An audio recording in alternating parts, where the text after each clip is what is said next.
Greetings in the name of Jesus Christ. ಯೇಸು ಕ್ರಿಸ್ತನ ನಾಮದಲ್ಲಿ ನಿಮ್ಮೆಲ್ಲರನ್ನು ಸಹ ನಾನು ಅಭಿನಂದಿಸುತ್ತೇನೆ. Welcome to this Kannada episode of Ebenezer Ministries. Ebenezer ಮಿನಿಸ್ಟ್ರಿಯ ಕನ್ನಡ ಎಪಿಸೋಡ್ ಕಾರ್ಯಕ್ರಮಕ್ಕಾಗಿ ನಿಮ್ಮೆಲ್ಲರನ್ನು ಸಹ ನಾನು ಸ್ವಾಗತಿಸುತ್ತೇನೆ. For today's meditation, let us turn to the book of Isaiah, chapter 1, verses 2 and 3. ಈ ದಿನ ನಾವು ಸತ್ಯವೇದನ್ನು ತಿರುಗಿಸಿಕೊಳ್ಳೋಣ. ಯೆಶಾಯ 1ನೇ ಅಧ್ಯಾಯ 1 ಮತ್ತೆ 2ನೇ ವಚನವನ್ನು ನೋಡಿಕೊಳ್ಳೋಣ. Hear, O heavens, and give ear, O earth, for the Lord has spoken. I have nourished and brought up sons and have made them great and exalted, but they have rebelled against me and broken away from me. 2ನೇ ವಚನದಲ್ಲಿ ಹೀಗೆ ಹೇಳುತ್ತದೆ, ಆಕಾಶ ಮಂಡಲವೇ ಆಲಿಸು, ಭೂಮಂಡಲವೇ ಕೇಳು, ಯೆಹೋವನು ಮಾತನಾಡಿದ್ದಾನೆ, ನಾವು ಸಾಕಿ ಸಲಹಿದ ಮಕ್ಕಳೇ ನನಗೆ ದ್ರೋಹ ಮಾಡಿದ್ದಾರೆ. The ox knows his owner, and the donkey his master's crib, but Israel does not know or recognize me as Lord. My people do not consider or understand.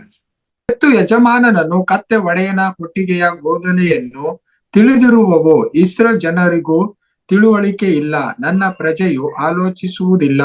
ಪಾಪಿಷ್ಟ ಜನವೇ, ಅಧರ್ಮ ಭಾರ ಹೊತ್ತಿರುವ ಪ್ರಜೆಯೇ, ದುಷ್ಟ ಜಾತಿಯೇ, ದ್ರೋಹಿಗಳಾದ ಮಕ್ಕಳೇ, ನಿಮಗೆ ಗತಿ ಏನು ಹೇಳಲಿ? God says, the children I raised them and cared for have turned against me. ನಾನು ಯಾವ ಮಕ್ಕಳನ್ನ ಜನಾಂಗವಾಗಿ ಮಾಡಿದ್ದೇನೋ ಆ ಮಕ್ಕಳುಗಳು ನನಗೆ, ಯಾವ ಜನಾಂಗವನ್ನು ನಾನು ನೋಡಿಕೊಂಡನೋ ಆ ಜನಾಂಗಗಳೇ ನನಗೆ ತಿರುಗಿ ಬಿದ್ದಿದ್ದಾರೆ. Even animals know their honor and appreciate his care for them. ಅವರು ಆ ದೇವರ ಕಾಳಜಿಯನ್ನು ಅದನ್ನ ಅವರು ಪ್ರಶಂಸಿಸಲಿಲ್ಲ, ಗೌರವಿಸಲಿಲ್ಲ. But it is not so with God's people. ಇದು ದೇವ ಮಕ್ಕಳು ನಮಗೆ ತಿಳಿಯಲ್ಪಟ್ಟಿದೆ. But what a sinful nation they are. ಅವರು ಎಂತ ಒಂದು ಪಾಪಿಷ್ಟ ದೇಶವಾಗಿದೆ. God is speaking about the people in Israel.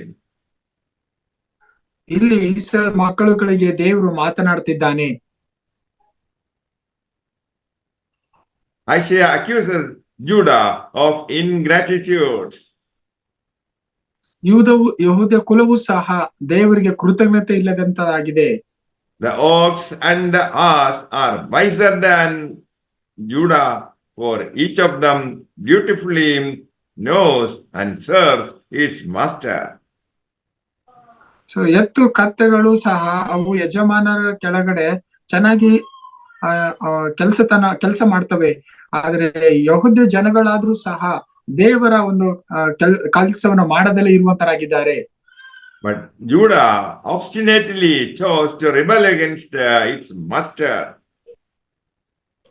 ಯೂದವು ದೇವರಿಗೆ ವಿರುದ್ಧವಾಗಿ ತಿರುಗಿ ಬಿದ್ದಿದೆ. Everyone turned to his own way. ಎಲ್ಲರೂ ಸಹ ತನ್ನದೇ ಆದಂತ ಮಾರ್ಗಗಳನ್ನು ಹಿಡಿದುಕೊಂಡಿದ್ದಾರೆ.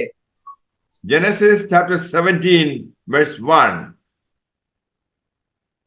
ಆದಿಕಾಂಡ 17 1ನೇ ವಚನದಿಂದ 7ನೇ ವಚನ ತನಕ ನೋಡಿಕೊಳ್ಳೋಣ. When Abram was 99 years old, the Lord appeared to him and said, I am the Almighty God. Walk and live habitually before me and be perfect. ಅಬ್ರಾಮನು 99 ವರ್ಷದವನಾಗಿದ್ದಾಗ ಯೆಹೋವನು ಅವನಿಗೆ ದರ್ಶನ ಕೊಟ್ಟು, ನಾನು ಸರ್ವಶಕ್ತನಾದ ದೇವರು, ನನಗೆ ನಡೆದುಕೊಂಡು ದೋಷವಿಲ್ಲದವನಾಗಿರು. Verse 2. And I will make my covenant between me and you and will multiply you exceedingly. ನಾನು ನಿನ್ನ ಸಂಗಡ ಒಡಂಬಡಿಕೆ ಮಾಡಿಕೊಳ್ಳುತ್ತೇನೆ, ಅತ್ಯಧಿಕವಾದ ಸಂತತಿಯನ್ನು ಕೊಡುವೆನು ಅಂದನು. Verse 5. Nor shall your name any longer be Abram, but your name shall be Abraham, for I have made you the father of many nations. 5ನೇ ವಚನ, ಇನ್ನು ಮುಂದೆ ನಿನಗೆ ಅಬ್ರಾಮನು ಎಂದು ಹೆಸರು ಇರುವುದಿಲ್ಲ, ನಿನ್ನನ್ನು ಅನೇಕ ಜನಾಂಗಗಳಿಗೆ ಮೂಲ ಪಿತೃವಾಗಿ ನೇಮಿಸಿರುವುದರಿಂದ ನಿನಗೆ ಅಬ್ರಾಮನ್ ಎಂದು ಹೆಸರಿರುವುದು. When Abraham was 99 years old. God appeared to him and told him, I am the Almighty God, El Shaddai. ಅಬ್ರಾಹ್ಮನು 99 ವರ್ಷ ಇರುವಾಗ ಯೆಹೋವ ದೇವರು ಆತನಿಗೆ ಪ್ರಕಟವಾಗಿ ದರ್ಶನ ಕೊಟ್ಟು, ನಾನು ಸರ್ವಶಕ್ತನಾದ ದೇವರು, ಎಲ್ಶಡೆಯಾದ ದೇವರು, ನೀ ದೋಷವಿಲ್ಲದವನಾಗಿ ನಡಿ ಅಂದ್ರು. Almighty means irresistibly strong. ಅದು ನಾವು ನೋಡಿಕೊಳ್ಳದರೆ ದೇವರು ಸರ್ವಶಕ್ತನು ಅನ್ನೋದು ದೇವರನ್ನ ಎದುರಿಸಕ್ಕಾಗದಂತಹ ಒಂದು ಶಕ್ತಿ ಉಳ್ಳವರು. It was at a time when the birth of a son by Sarai seemed impossible. ನಾವು ನೋಡಲ್ಪಡ್ತೀವಿ, ಸಾರಳು ಆ ಮಗುವನ್ನು ಆಕೆ ಮಗು ಇಲ್ಲದವಳಾಗಿದ್ದಳು ಮತ್ತು ಮಗುವನ್ನು ಏರುವಂತೆ ದೇವರು ಮಾಡಿದರು. God did the impossible, and a year later Isaac was born. ಕೆಲವು ವರ್ಷಗಳಾದ ನಂತರವಾಗಿ ದೇವರು ಅಸಾಧಾರಣವಾದ ಕಾರ್ಯವನ್ನು ಮಾಡಿದ್ರು. ಸಾರಳು ಮಗುವನ್ನು ಎತ್ತಳು. The Almighty God we serve supplies the needs of his people. ದೇವ ಮಕ್ಕಳುಗಳು ಇರುವಂತಹ ಕೊರತೆಗಳನ್ನು ದೇವರು ತಾನೇ ನೀಗಿಸುವವನಾಗಿದ್ದಾನೆ. God made Abraham a father of many nations. ದೇವರು ಅಬ್ರಾಮನನ್ನು ಅನೇಕ ಜನಗಳಿಗೆ ತಂದೆಯಾಗಿ ಮಾಡಿದ್ದಾನೆ. This God can give everything missing in your life.